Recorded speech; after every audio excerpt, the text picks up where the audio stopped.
വാർത്തകളിലേക്ക് വിശദമായി. വയനാട്ടിലെ വന്യമൃഗശല്യത്തിന് അടിയന്തര പരിഹാരം ആവശ്യപ്പെട്ട് കത്തോലിക്ക കോൺഗ്രസ് ഇന്ന് കൽപ്പറ്റയിൽ ഉപവാസം നടത്തും. കാടും നാടും വേർതിരിക്കണമെന്നാവശ്യപ്പെട്ട് റാലിയും പൊതുസമ്മേളനവും നടത്തും. വിഷയത്തിൽ കേന്ദ്ര സംസ്ഥാന സർക്കാരുകളുടെ ഇടപെടൽ ആവശ്യപ്പെട്ട് 501 പേർ ഉപവസിക്കുമെന്ന് സംഘാടകർ പറഞ്ഞു.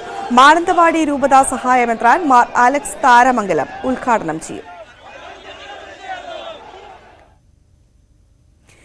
ഇടുക്കി ചിന്നക്കനാലിലെ BL റാമിൽ കാട്ടാനശല്യം അതിരൂക്ഷമായി തുടരുന്നു. മാസങ്ങളായി കാട്ടാനക്കൂട്ടങ്ങളും ഒറ്റയാന്മാരും മേഖലയിൽ തമ്പടിക്കാൻ തുടങ്ങിയതോടെ പകൽ സമയങ്ങളിൽ പോലും കൃഷിയിടങ്ങളിൽ ഇറങ്ങാൻ കഴിയാത്ത സാഹചര്യമാണെന്ന് നാട്ടുകാർ പറയുന്നു. കുടിയേറ്റക്കാലത്ത് പോലും ഇല്ലാത്ത വിധം രൂക്ഷമായിരിക്കുകയാണ് BL റാമിലെ കാട്ടാനശല്യം.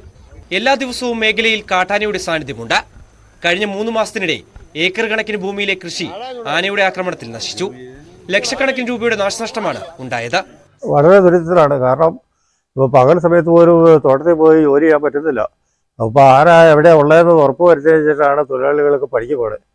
അപ്പോൾ ആരാ എവിടെ ഇല്ലാതെ ആർക്കും അറിയത്തില്ലെങ്കിൽ അന്നത്തെ പണിക്ക് പോകുന്നില്ല. കാരണം തൊഴിലാളികൾക്ക് പണിയില്ല. ആന എങ്ങനെ ഏലമെല്ലാം അടിച്ച് നശിപ്പിച്ച് കളയാം. മറ്റ് കൃഷി ചെയ്യാൻ ഇവിടെ വേറെ ഒരു മാർഗ്ഗമില്ല. ഏല മാത്രമേ ഇവിടെ കൃഷി ആ കാലാവസ്ഥ അനുകൂലമൊക്കെ ഉള്ളൂ.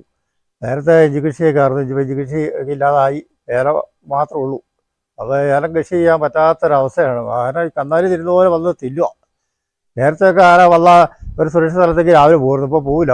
വന്നോടത്ത് തന്നെ നിൽക്കുക.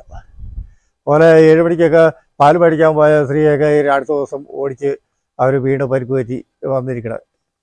ഈ 2 ആഴ്ചയ്ക്കുള്ള ഇവിടെ എല്ലാ ഭാഗത്ത് 2 ആളെ ആന മർദ്ദിച്ച് കൊലപ്പെടുത്തി.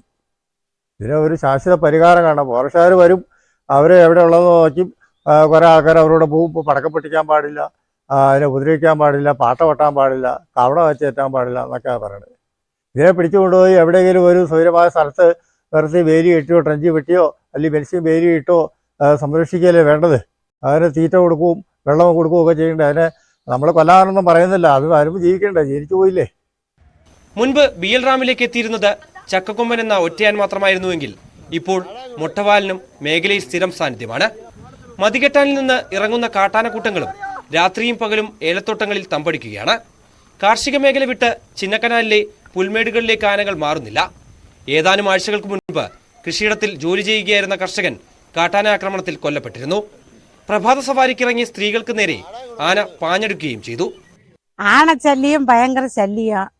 வீட்டில் ராத்திரிக்கு உறங்க முடியலை. காடெல்லாம் அடித்து நொறுக்குது. இதுக்கு எங்கிட்டாவது ஆணையை பத்திட்டு போய் விட்டாத்தே, இல்லாட்டி இங்கே ஒரு மனுஷரும் இருக்க முடியாது. மொத்தம் ராத்திரி மொத்தம் இங்கேதான் ஆனை. வீட்டு பக்கத்தில் இது வீடு, இது தோட்டம். எப்பயும் ராத்திரி 6 மணிலேருந்து காலையில் 6 மணி வரை இங்கே தான் கிடக்குது. பயங்கர சல்லியம். இதுக்கு ஏதாவது ஒரு ஏற்பாடு பண்ணா நல்லது.